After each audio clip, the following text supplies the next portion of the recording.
Το βλέμμα μας είναι στραμμένο πιο πολύ στην Α2 και έχουμε την χαρά να φιλοξενούμε στην άλλη άκρη της τηλεφωνικής γραμμής έναν πολύ γνωστό σε όλους Έλληνα προπονητή, τον Βαγγέλη Αλεξανδρή. Coach, καλησπέρα. Καλησπέρα Νικόλα.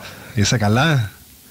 Είμαι πάρα πολύ καλά και χαίρομαι που ασχολείσαι και με τις μικρότερες κατηγορίες και στο μπάσκετ. Είναι κάτι που αξίζει και χρήζει προβολής, διότι όλα τα πρωταθλήματα από την Α1 και κάτω, την οποία και εγώ υπηρέτησα και πάρα πολλά χρόνια και σαν παίκτης και σαν προπονητής, είναι πιο αντιπροσωπευτικά ελληνικά πρωταθλήματα. Ουσιαστικά τα πρωταθλήματα αυτά είναι και οι πυλώνες της Α1 αλλά και των εθνικών ομάδων, οπότε θεωρώ ότι θα έπρεπε να δίνεται πολύ μεγαλύτερη βαρύτητα και σημασία σε αυτές τις κατηγορίες από αυτή που δίνεται μέχρι τώρα. Θα συμφωνήσω μαζί σου.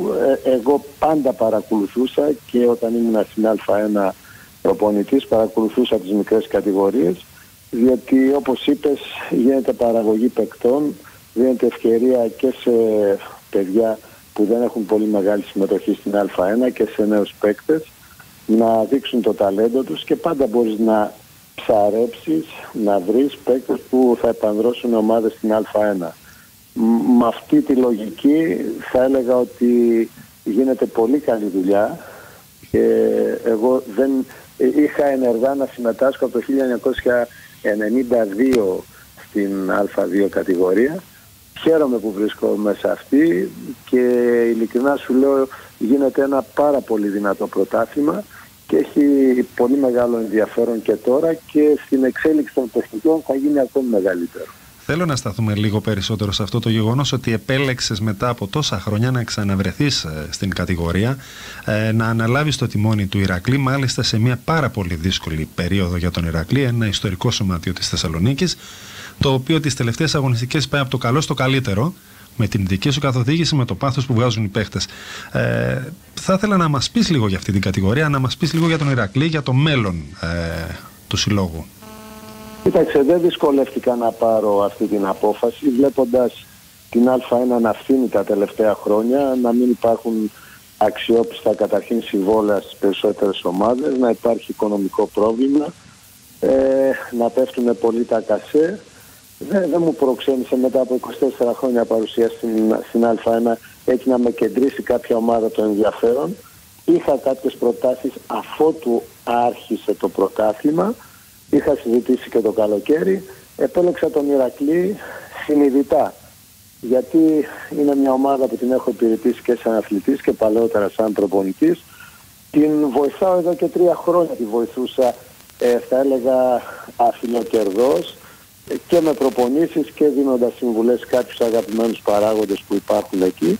Φέτος έγινε πολύ πιο πιεστική η κατάσταση από πλευράς παραγόντων, γιατί είναι φίλος και ο κύριος Δρακόπουλος ο πρόεδρος και ο Σάκης Αποστολίδης ο αντιπρόεδρος και δεν δυσκολεύτηκα να πάρω αυτή την απόφαση, να μείνω στην πόλη μου και να προσπαθήσω να δημιουργήσω πάλι, γιατί αυτό το συναίσθημα δεν έχει πάψει να με απασχολεί, Νικόλα, να κάνω κάτι ξεχωριστό και μάλιστα σε ένα σωματείο που έχει διαγράψει τη δική του ιστορία στον χώρο του αθλητισμού και του μπάσκετ, που έχει φτάσει να παίξει και τελικό κυπέλλου, να έχει παίξει και Ευρωλίγκα και πολλά ευρωπαϊκά παιχνίδια, στα οποία κάποια στιγμή και εγώ σαν αθλητής είχα συμμετάσχει. Επομένως το είδα πολύ θετικά. Όπως είπες και εσύ, τελευταία και μετά ειδικά την απομάκρυση του ξένου παίχτη που είχαμε στην ομάδα, ο οποίος ήταν και πρώτος σκόρερ και πρώτος της assist, του Μάικ Ντινούνο. Η ομάδα παρουσιάζει ένα διαφορετικό πρόσωπο, έχει 3 νίκες στη σειρά και με τη δουλειά που γίνεται αισιοδοξώ ότι στο τέλος θα πετύχουμε το στόχο που έχουμε βάλει από την αρχή, γιατί όπως είπες ανέλαβα την ομάδα έχοντας 3 ήττες στο παθητικό της, χωρίς να έχει κάνει καμιά νίκη, έχοντας μείνει πάρα πολύ πίσω και αγωνιστικά, αλλά θα έλεγα και από απόψεως ψυχολογίας. Τώρα τα πράγματα έχουν μπει σε μία τάξη και για μένα είμαι πολύ χαρούμενος, γιατί εκτός από το αγωνιστικό κομμάτι, τα υπόλοιπα, δηλαδή σε οργάνωση, προγραμματισμό, σε στελέχωση της ομάδος και διοικητικά αλλά και στο κομμάτι των προπονητών, γίνεται με ταχύ ρυθμό και ελπίζουμε ότι τα επόμενα χρόνια όλες αυτές οι διεργασίες που γίνονται θα αποδώσουν τα μέγιστα. Είναι πολύ σημαντική όλη η δουλειά που γίνεται, γιατί η κατηγορία, το πρωτάθλημα της Α2 δεν είναι και τόσο εύκολο όσο νομίζουν κάποιοι. Υπάρχουν βέβαια κάποιες ομάδες που ξεχωρίζουν, αλλά ως επιτοπλίστων οι περισσότερες είναι εισάξεις, μπορούν να συναγωνιστούν η μία την άλλη, αν και τα κασέ και τα budget που υπάρχουν λόγω της κρίσης έχουν περιοριστεί σε μεγάλο βαθμό. Δεν θα διαφωνήσω, απλά θα σου πω ότι τα κασέ δεν είναι τόσο χαμηλά. Δηλαδή υπάρχουν προϋπολογισμοί τουλάχιστον σε 4-5 ομάδες στην Α2, ειδικά αυτές που είναι πρώτες σε κατάταξη, που είναι μεγαλύτερος ο προϋπολογισμός από τις μισές ομάδες στην Α1. Άλλωστε ένας πολύ σημαντικός, μου είπε κάποιος, δεν έχω συγκρατήσει ακριβώς τον αριθμό, νομίζω ότι είναι γύρω στους 47 παίκτες που αγωνίζονται στην Α2, οι οποίοι αγωνιζόταν στην Α1. Το επίπεδο είναι αρκετά υψηλό και οι προπονητές είναι πολύ καλά κατηρτισμένοι. Το επίπεδο του πρωταθλήματος είναι αρκετά υψηλό. Παίζεται, θα έλεγα, πολύ σπουδαίο μπάσκετ. Εγώ το χαίρομαι, γιατί για έναν προπονητή που θέλει να διαγράψει, ειδικά αν είναι νέος, που θέλει να κάνει καριέρα, που πιστεύει στον εαυτό του, είναι πιο αξιοκρατικό, Νίκο. Γιατί δεν είναι πολύ μεγάλες οι διαφορές των ομάδων όσον αφορά το δυναμικό, και ειδικά μες στην έδρα σου μπορείς να καλύψεις, θα έλεγα, κάποια ντεσαβαντάζ αγωνιστικά και να πάρεις νίκες, όπως συμβαίνει τελευταία, να γίνονται αρκετές εκπλήξεις στο πρωτάθλημα και να βλέπεις ότι οι ομάδες που είναι μπροστά με τις ομάδες που είναι στη μέση δεν έχουν πολύ μεγάλη διαφορά σε νίκες, όπως και οι υπόλοιπες ομάδες που διεκδικούν την παραμονή τους στην κατηγορία, γιατί φέτος, λόγω του γεγονότος ότι σε πλήρη ανάπτυξη είναι 16 ομάδες, αν πούμε ότι λείπει ο Όφη, θα μένουν 15 και θα υποβιβαστούν αρκετές ομάδες, έτσι ώστε να επανέλθει ο σωστός αριθμός που είναι 14. Είναι πολύ ανταγωνιστική και θα έλεγα και η προκήρυξη του πρωταθλήματος, που δίνει τη δυνατότητα στον πρώτο να ανέβει απευθείας, στις επόμενες 4 ομάδες να δώσουν play-offs για ποια ομάδα θα ακολουθεί στον πρώτο, όπως και στο τέλος θα παιχτούν play-out για ποια ομάδα θα ακολουθήσει τις ομάδες που θα είναι στην τελευταία θέση. Έχει γίνει πολύ ενδιαφέρον το πρωτάθλημα με αυτό το σύστημα, όπως το λες, coach, και εσύ.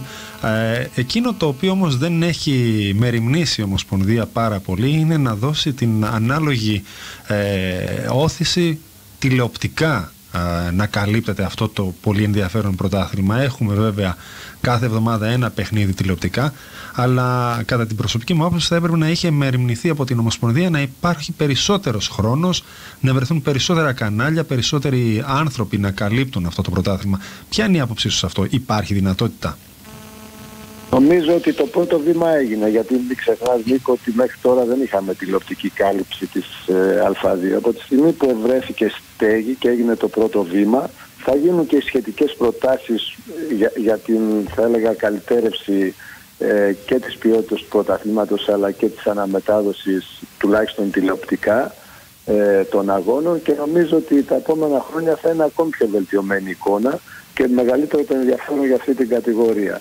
Άλλωστε και εγώ έχω μιλήσει με τον κύριο Τσαγκρόνη, που βρεθήκαμε στην Πάτρα, και πιστεύω ότι είναι ανοιχτή η Ομοσπονδία στις προτάσεις που θα κατατεθούν από τα σωματεία για να γίνει μια βελτίωση της εικόνας του πρωταθλήματος, με όλα αυτά που διαπιστώνουμε κατά την πορεία, όπως αυτό που προανέφερες.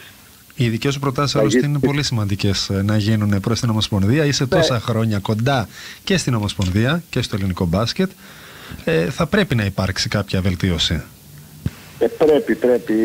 Ένα χαρακτηριστικό παράδειγμα, να σου πω, το οποίο ανέφερα και στον κύριο Τσαγκρόν, είναι όσον αφορά την αλλαγή ξένου. Δηλαδή έχουμε ένα ξένο στην Α2, το θεωρώ σωστό το μέτρο, για να δίνει τη δυνατότητα στα Ελληνόπουλα να έχουν αγώνες και να μπορούν να εξελιχθούν, αλλά να δίνεται και η δυνατότητα στα σωματεία μιας αλλαγής το λιγότερο του ξένου.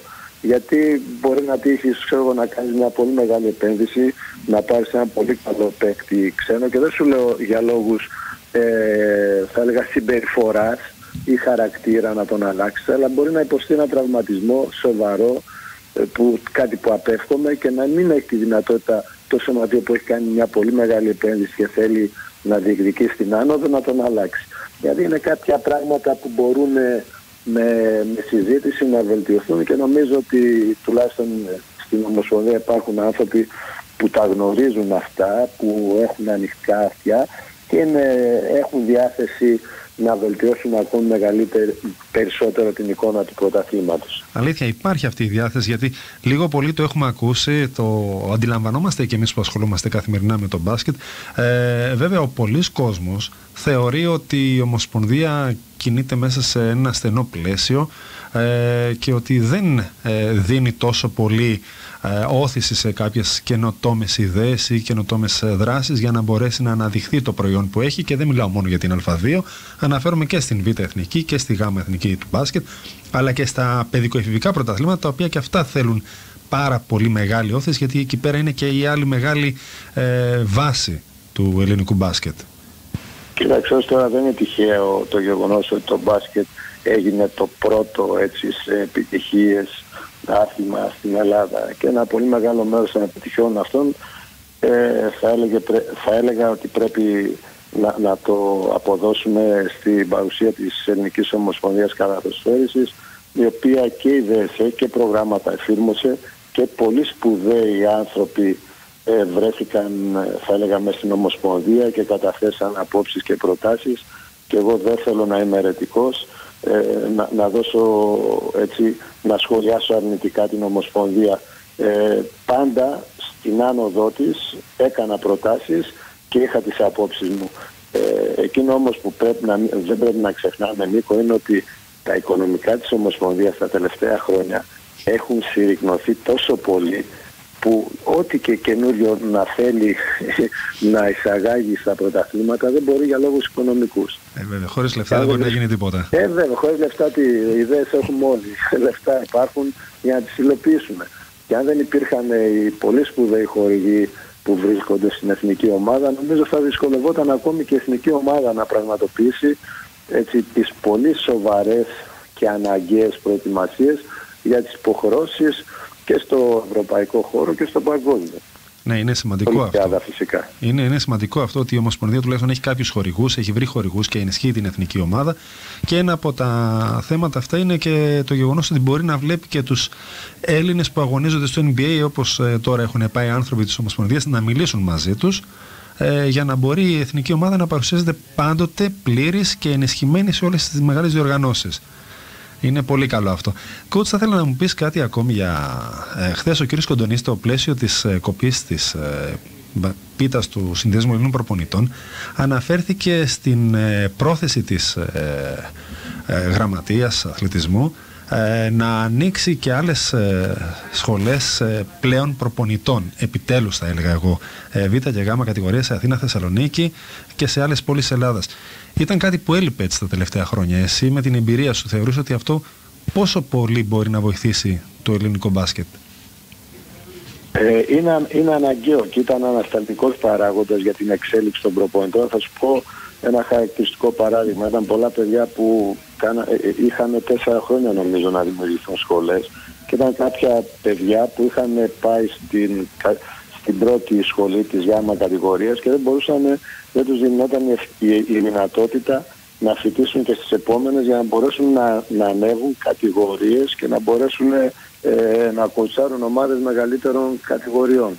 Δεν ξέρω γιατί το ποσό, εγώ ήμουνα μέλος του Διοικητικού Συμβουλίου του Συνδέσμου Προπονητών για πολλά χρόνια, δεν ξέρω γιατί τα ποσά που χρειάζονται για αυτές τις σχολές δεν είναι ιδιαίτερα υψηλά. Δεν ξέρω τον λόγο για τον οποίο είχαν σταματήσει τη λειτουργία τους, και αυτό οφείλεται φυσικά στους εκάστοτε γενικούς γραμματείς. Θα επικροτήσω την απόφαση του κ. Κοντονή και θα περιμένω να την κάνει και πράξη, γιατί νομίζω είναι αναγκαίο το γεγονός, γιατί δίδαξα και στην τελευταία σχολή που έγινε εδώ στη Θεσσαλονίκη και ήταν πολύ ικανοποιημένα τα παιδιά από το επίπεδο των σπουδών. Μιλήσαν πάρα πολλοί προπονητές όλων των ειδικοτήτων και η γνώση που συναποκομίζεται σε αυτούς τους νέους προπονητές είναι πολύ σημαντική για την εξέλιξή τους, και όπως βλέπεις και εσύ, Νίκο, ένας πολύ μεγάλος αριθμός προπονητών και πιστεύω στο μέλλον να γίνει ακόμη μεγαλύτερος, να βγει, να ξεπεράσει τα σύνορα όπως συμβαίνει τώρα και να μπορέσει να μεταλαμπαδεύσει και τις γνώσεις του μπάσκετ σε άλλες χώρες, αλλά και να διαφημίσει παράλληλα και το ελληνικό μπάσκετ στο εξωτερικό και φυσικά να φέρει και το ανάλογο συνάλλαγμα στη χώρα μας. Πολύ σημαντικό και αυτό το κομμάτι. Coach, θα ήθελα να σταθούμε λιγάκι σε ένα θέμα που έχει προκύψει τον τελευταίο καιρό και εσύ είσαι, θα μπορούσα να πω, ένας από τους καλούς γνώστες για να μας σχολιάσεις. Είναι η κόντρα που υπάρχει και πάλι ανάμεσα στο ευρωπαϊκό μπάσκετ, ανάμεσα στην FIBA και στην ULEB και η διάσπαση πάλι που διαφαίνεται στα ευρωπαϊκά πρωταθλήματα. Πόσο καλό ή κακό μπορεί να κάνει στο ευρωπαϊκό μπάσκετ και στο ελληνικό να έχει τις επιπτώσεις του? Εγώ δεν συμφωνώ με αυτή τη διάσπαση. Δεν είναι καλό για το μπάσκετ, γιατί αποπροσανατολίζεται και ο κόσμος. Φυσικά συμμετέχουν πολύ περισσότερες ομάδες, αλλά αυτό εμένα δεν μου λέει τίποτε. Με τον τρόπο που γίνεται χαλάει και το ενδιαφέρον του κόσμου και για τα δύο πρωταθλήματα. Άλλωστε υπάρχει το προηγούμενο στο παρελθόν που είχε ξανασυμβεί με τη Σουπρολίγκα και την Ευρωλίγκα.